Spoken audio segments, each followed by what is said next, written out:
how to start collecting. These tips and tricks are going to help you start your collection. Not to sound like Chef Gusteau from Ratatouille, but anyone can collect. What I say is true. Anyone can cook, but only the fearless can be great.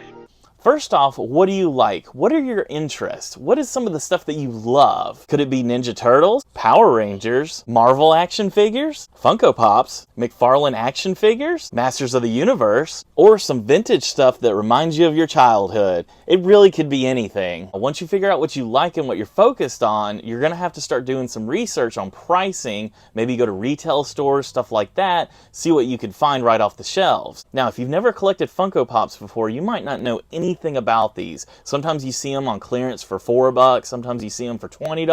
Funko Pop has a wide variety of different kinds of Funko Pops that you could collect, so you could just focus on the franchise that you like, whether it be Star Wars or maybe Disney or anything at all. They make so many Funko Pops, and if you want to get started on a tight budget, go check Five Below. You will be able to find Funko Pops there that are under $10. I think they're $5.65 or something like that, so with tax, maybe about $6. It's a good place to start if you want to start collecting Funko Pops. So if you want to find more of the rare items and Funko Pops, you got to shop online off the website when they have launches and stuff like that, and they're exclusives, or you can go to your local store and look for stickers like this. Chases are generally hard to find, but they make a lot more than they used to now, which is really cool. There's a little bit more to go around, but you also have Target exclusives and Walmart exclusives and stuff like that. Now, if you're focused on completing full sets of action figures, it's gonna come at a hefty cost. It's gonna be expensive, which is why you probably shouldn't collect so many different things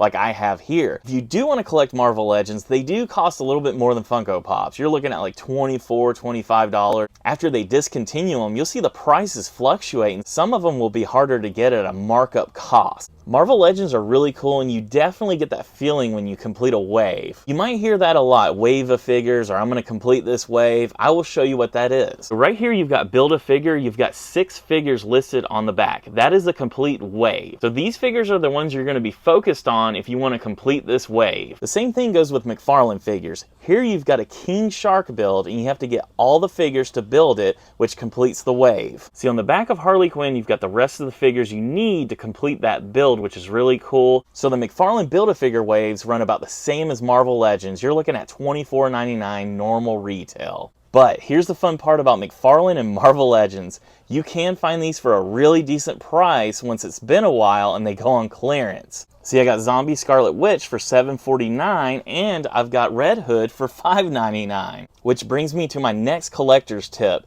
Look for clearance. Definitely look for clearance. So I went over exclusives and rare items when it came to Funko Pops, but literally every toy line has them. So check this one out. Has a sticker right there, and it is one of 5,000. This is Micro Galaxy Squadron, and these are really cool, and if you ever see these with the sticker on them, I will go ahead and tell you, you need to grab these. I know what you're thinking. You're probably like, wait, should I grab something I don't really want to collect? Is this something that I really want just because it's rare? Well, here's the thing. You can find Facebook groups and people online that you can trade this stuff to for the stuff you are looking for. Like if you're looking for Ninja Turtles and somebody's looking for this, you could definitely trade it and get what you really want.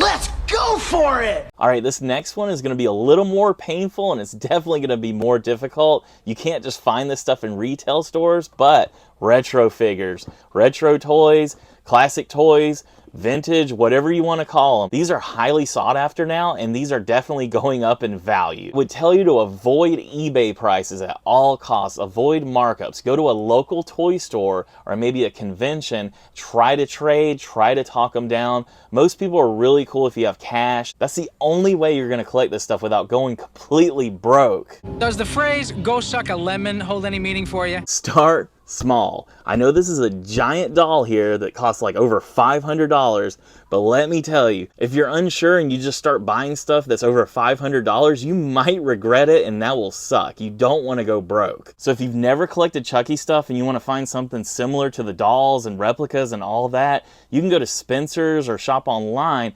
find these in between like $60 and $80. They're not the best and they don't have the best detail, but they're definitely Chucky products, which is really cool, and it's a good start until you get your real replica of Chucky. That, or you can even start even smaller and pick up some of these little bag clips right here and start collecting like horror stuff like these, which these are only like, I think they range from like $6 to $10 or something, depending on what retail place you go to. These are really cool, highly collectible, and you can hang them on your bag, or you can put them on your keychain, or you can just collect them. Now, the piggy bank in the room. Are you collecting because you think it might be worth something one day? It can be hard to predict what will gain value over the years and what won't. Like here, you've got Triclops. I think this thing goes for like 80 bucks now or something. It's highly sought after. People can't find it. And then you've got the Sorceress, which really nobody's looking for, and you can still find this in the store right now. The next thing is, are you going to be an inbox collector, or are you going to open your stuff and display them in a display case? So if you do open up your collectibles, packaging is going to be the least of your concern.